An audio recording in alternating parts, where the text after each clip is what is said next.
Assalamualaikum warahmatullahi wabarakatuh.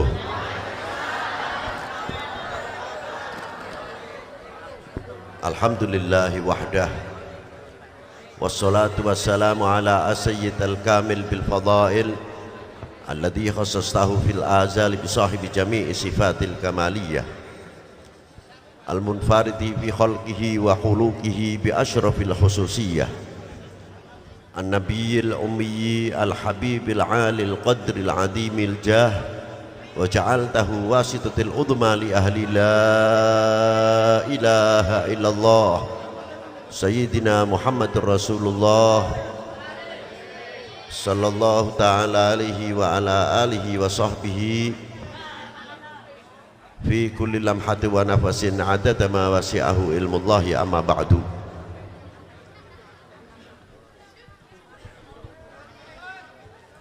Hadratul muhtaram al-mukarramun, para sesepuh bini sepuh, para alim ulama yang wajib kita mencintainya,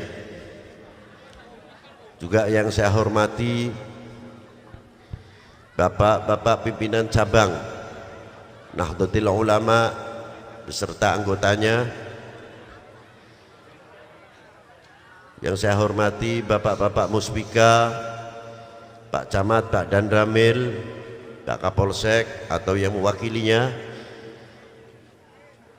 panitia dalam rangka penyelenggara tahlil akbar di dalam rangka menghormati 1 Muharram Al-Hijriyah tahun baru Islam, bapak-bapak dari instansi pemerintahan sipil TNI Polri yang selalu kita banggakan, adik-adik kita atau mas-mas kita Banser, Ansor, dan yang saya hormati pimpinan cabang Muslimat Nahdlatul Ulama Pemalang, Comal, hadirin wal hadirat rahimakumullah. Malam hari ini kita bersama-sama menguak sejarah kembali atas hijratun Nabi sallallahu ta'ala alaihi wa alihi wasallam, dan sebelum dihijrahkannya, di mana baginda Nabi sallallahu ta'ala alaihi wa alihi wasallam dilahirkannya, dari semenjak belum diangkat menjadi Nabi, menjadi Rasul, beliau telah berangkat diajak oleh pamannya di dalam berniaga. Dari pengalaman dan lain sebagainya, ternyata beliau adalah seorang ekonom, orang yang ahli ekonomi.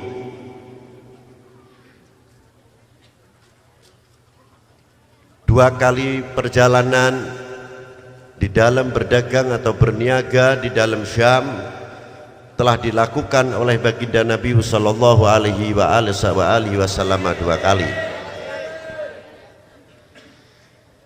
Contoh suri ketauladanan di waktu masa anak-anak sampai pemuda, sudah memberikan satu ketauladanan bahwa beliau tidak pernah membuang waktu seujung rambut pun, sekecil apapun selalu diperhitungkan oleh baginda Nabi sallallahu ta'ala alaihi wa alihi wasallam, dan secara tidak langsung sudah memberikan mata pelajaran bahwa kaulo muda adalah harapan masa depan, karena jembatan anak-anak muda, kaulo muda masih terlalu panjang untuk kita meniti, sehingga ketika kita meniti akan mendapatkan satu pengalaman-pengalaman yang luar biasa untuk dijadikan bekal untuk perjalanan tersebut. Mampukah kita meraih sampai kepada finish sehingga menjadi pemuda-pemuda yang bangkit hidup menjadi patriotis Islam, yang menjadi patriotis bangsa, siap menjawab tantangan umat dan tantangan bangsa ini.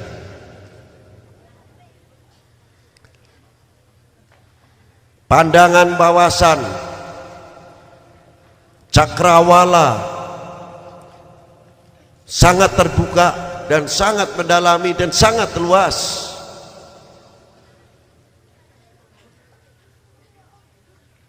Begitu diangkat menjadi Rasul, bukan di suatu tempat yang cukup enak.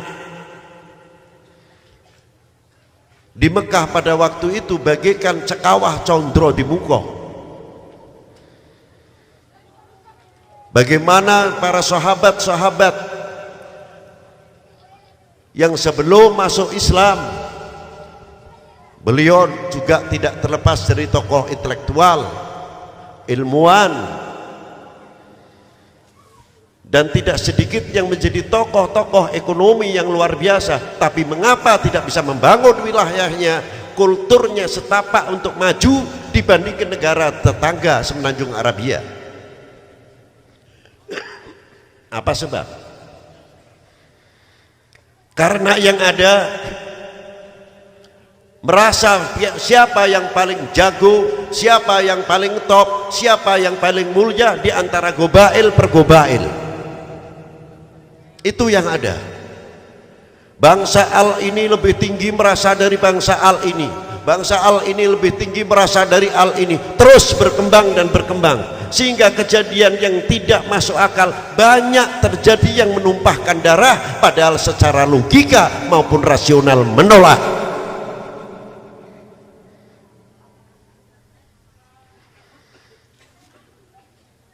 Yang akhirnya sampai ketika mereka itu ingin memasukkan Hajar Aswad ke Baitullah, di antara mereka saling berebut, merasa yang paling terhormat, merasa yang paling benar, merasa yang paling begini, merasa yang paling begini. Hampir saja masalah itu pertumpahan darah terjadi.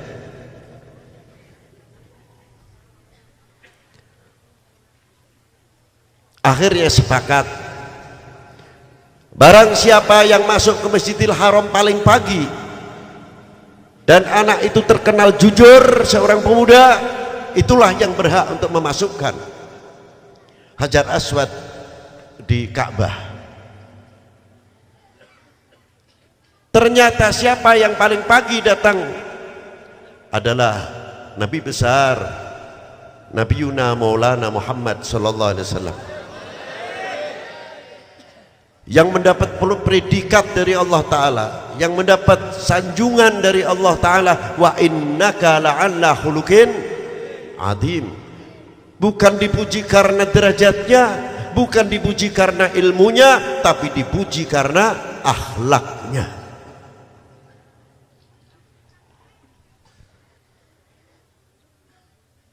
Begitu beliau masuk, apa yang terjadi? Inilah yang untuk menjadi contoh kita semuanya. Walaupun beliau masih muda, tapi tidak mempunyai sifat monopoli, intervensi. Karena masalah kita terpilih, harus kita semuanya. Tidak. Karena kita yang dipercaya, kita semuanya. Tidak. Rasulullah berbagi di dalam mengangkat haknya masing-masing. Maka surbannya digelar oleh Rasulullah, Hajar Aswad ditaruh di tengahnya, di setiap pimpinan gobail per gobail, per suku per suku, bersama-sama. Kebersamaan inilah yang diciptakan oleh baginda Nabi sallallahu alaihi wasallam. Siapa yang memasukkan? Tetap baginda Nabi, tapi dalam mengangkatnya kebersamaan ini suri tauladan yang luar biasa, sehingga baginda Nabi mendapat gelar apa? Al-Amin, orang yang sangat dipercaya. Namun sayang, kemana Al-Amin, Al-Amin sekarang? Kemana Al-Amin, Al-Amin, figur-figur ketauladanan, percontohan? Yang ada saling gontok-gontokan, saling perpecahan, beda pilihan, diam 3 bulan tidak berhenti. Maaf saja, dari pilihan bupati sampai ke pilihan lurah, pro dan kontra tetap berkembang. Dalilnya selalu uhuwah, tapi buktinya uhuwah itu apa? Masyarakat hanya tahu geleng kelap kepala saja. bingung mau ikut siapa sekarang. Makanya saya malam hari ini sangat kagum terhadap Nahdlatul Ulama, kalau bisa memberikan percontohan, bisa mengumpulkan yang demikian. Silahkan berpolitik, tapi individunya jangan bawa Nahdlatul Ulamanya. Nanti umat nih semakin bingung nek NU nekakan politik. Benar? Tuh, saya ingatkan itu. Ma'asyiral muslimina rahimakumullah. Kemana al-amin, al-amin?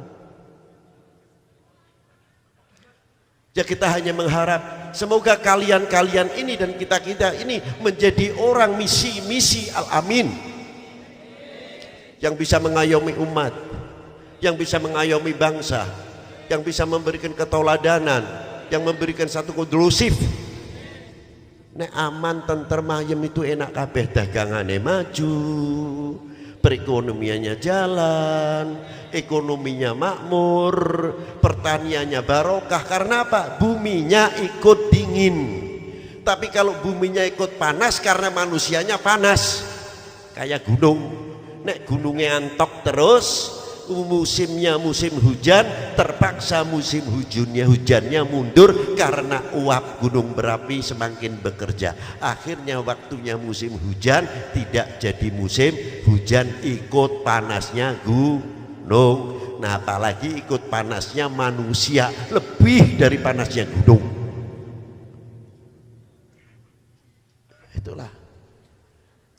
Maka dengan 1 Muharram ini mari kita buka lembaran-lembaran baru. Untuk apa? Untuk ke depan. Untuk siapa? Untuk umat ini. Untuk siapa? Untuk bangsa ini. Siapa lagi kalau bukan kalian, kita-kita semua yang bisa menjawab tantangan umat dan tantangan bangsa masa kini dan masa depan yang akan datang. Boleh berbeda baju, boleh berbeda pandangan, boleh berbeda pilihan, tapi tidak lepas saya adalah orang Islam, saya adalah bangsa Indonesia. Dengan Islam tidak akan membedakan kamu partainya apa. Dengan bangsa Indonesia kami tidak akan membedakan kamu partainya apa. Indonesia adalah Indonesia, Islam adalah Islam.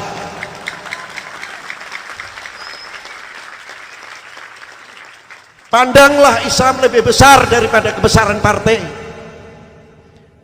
Pandanglah bangsa ini lebih besar dari bangsa besarnya partai. Kalau ini bisa memandang besar, aman dunia, ora ruwet. Nah, kalau ingin turunnya balak, tidak lama balak turun cepat insya Allah. Terus saja pecah belah di Galang, ribut terus. Apalagi nanti pilihan caleg, ada lagi pilpres. Kita harus bisa memberikan keteladanan dari sedini mungkin. Itulah berarti kita bisa menulis lembaran baru dari lembaran yang lama. Lembaran yang lama mungkin banyak merahnya, coba usahakan rapotnya supaya merahnya kurang untuk tahun baru ini. Bukan seremonial di tahlil akbar.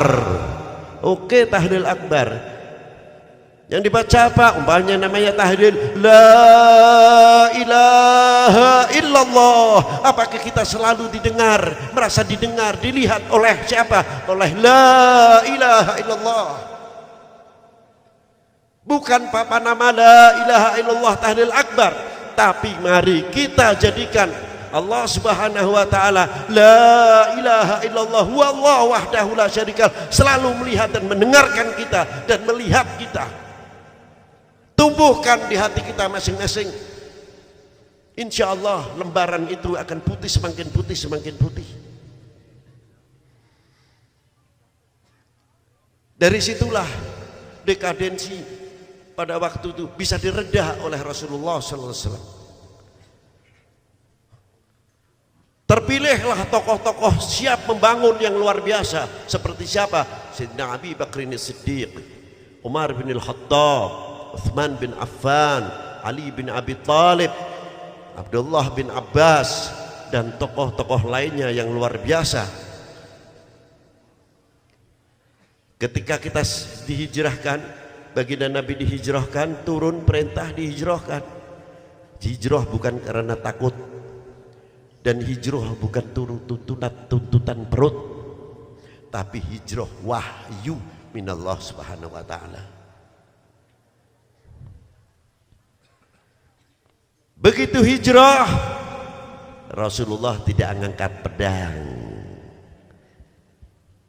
karena sahabat baginda Nabi bukan golongan orang yang haus darah, tapi haus kebenaran.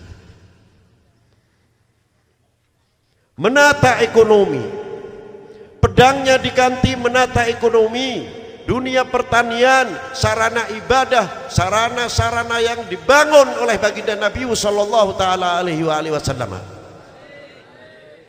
Tidak cukup dari itu saja. Bahkan untuk bangsa itu sendiri pada waktu itu golongan agama lain dikumpulkan. Kamu punya modal berapa? Kami punya modal sekian. Mari kita kumpulkan demi negara ini. Alangkah baiknya kalau ini bisa ditiru di kita, untuk bangsa ini, untuk Indonesia ini. Itu sudah diberi contoh, sehingga Rasulullah mendapat gelar Bapak Bangsa, Bapak Umat. Nah, warothah itu kita mendapatkan tidak? Ayo sedini mungkin generasi muda kita berusaha untuk apa? Memberikan contoh, menjadi Bapak Umat dan menjadi Bapak Bangsa. Bukan dengan pedang-pedangnya diganti oleh Rasulullah Sallallahu Alaihi Wasallam, sehingga menjadi pembekalan regenerasi yang akan datang. Pada waktu itu Islam sangat maju, perkembangan ilmu sangat maju, bukan mundur. Itulah terutama kita sering mengulang, mengingatkan kita tertinggal, ma'asyiral muslimina rahimakumullah. Kita tertinggal jauh dengan orang lain. Saya tidak mau mengatakan agama si A atau agama si B, tapi saya mengatakan orang lain.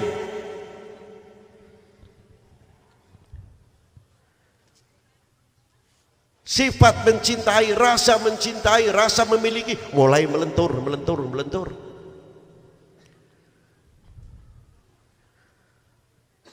Mestinya kita harus bangga apa yang keluar dari umat ini, apa yang diproduk dari umat ini. Ditarik lebih jauh, harus bangga apa yang diproduk oleh bangsa ini, apa yang keluar dari ibu bumi pertiwi ini. Tapi sebagian orang kita masih suka condong, kurang percaya kepada produksi dalam negeri. Kalau sudah, padahal sandal cepit itu cukup, buatan Tegal itu sudah baik-baik, tapi kalau tidak ditulis made in Japan kurang payu. Mana mungkin bangsa kita akan maju, para bapak, para ibu, kalau demikian. Kita masih lebih fanatik kepada orang lain, kepada kepunyaan kita sendiri kita tinggalkan. Maaf saja. Coba kalau kita mempunyai pribadi, saya mengutamakan produksi Indonesia. Apa yang ada produksi di Indonesia, itu yang bikin, mau keturunan Arab, mau keturunan Cina, mau keturunan siapa. Yang penting mereka adalah bangsa Indonesia, adalah milik kita bersama. Kita junjung Indonesia dengan apa? Dengan ajaran Al-Islam. Harusnya kita bangkit. Mengapa kita selalu tertinggal? Karena kita kurang merasa memiliki, karena kita kurang mencintai kepada bangsa ini, kepada republik ini. Padahal Al-Islam sampai menyebutkan hubbul waton minal, sudah banyak yang tahu, diangkat hubbul waton minal iman, kan sudah luar biasa. Inilah satu contoh. Kalau kita tumbuh merasa memiliki, mengutamakan punya sendiri, tidak usah 5 tahun terlalu jauh untuk menghadapi globalisasi dalam bidang ekonomi, Indonesia akan cepat makmur. Karena apa? Kita lebih suka memberikan untung kepada bangsa sendiri sebelum memberikan keuntungan kepada bangsa lain. Sebab apa kita mundur? Nah, itulah sebabnya. 5 tahun insya Allah, jarak singkatnya. Ma'asyiral muslimin rahimakumullah. Dalam dunia pertanian ketinggalan, dalam dunia persenjataan dan lain sebagainya, dunia kedokteran, dunia alat-alat kedokteran, sampai kapsul, sampai tablet kita ketinggalan. Yang ada apa? Usrek. Yang ada apa? Demo, sebentar-bentar demo. Di TV kita lihatnya demo, ya kan? Betul? Tuh, tiru.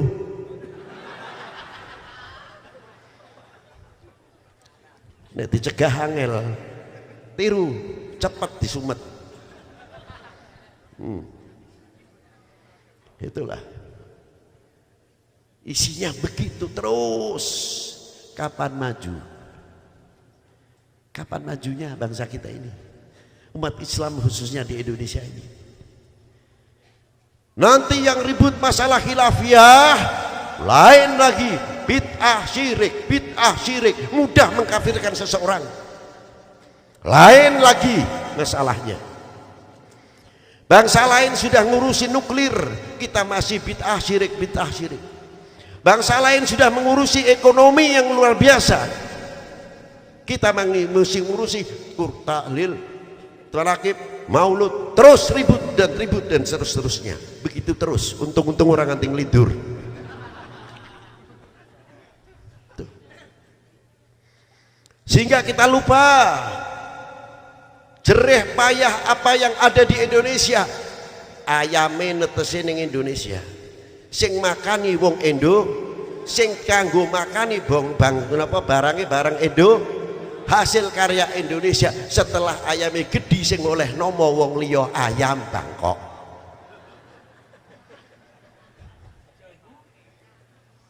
Duren Bangkok motong, jambune jambu, kedumane siji gula Jawa. Alhamdulillah. Ya wis kita buat TikTok munir manis. Soalnya wis tong pikirane. Inilah. Ini. Coba kita ganti. Jambu Indonesia. Jambu moga. Apel moga. Salak moga, atau mana daerah Indonesia ini luas dan kaya dan subur. Duren Indonesia. Kembalikan merasa memiliki dan mencintai ini. Insya Allah ora suwi barokah, insya Allah subur makmur. Nah, dengan adanya 1 Muharram ini untuk mengisi lembaran-lembaran yang baru sambil menengok sejarah 10 November 1 Muharram. Mari kita jadikan 10 November atau 1 Muharram untuk mengawal umat, mengawal bangsa dalam mengisi agama ini, memajukan agama ini dan mengisi kemerdekaan ini. Untuk apa? Untuk memperkokoh iman Islam kita, untuk memperkokoh NKRI. Assalamualaikum warahmatullahi wabarakatuh.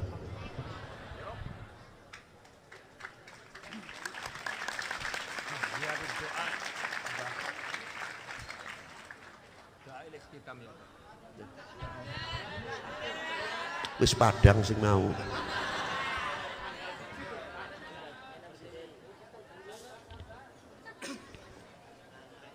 Niki saking mriki nek tambah padang bulan soalnya badhe ten asem lempeng daerah Pemalang.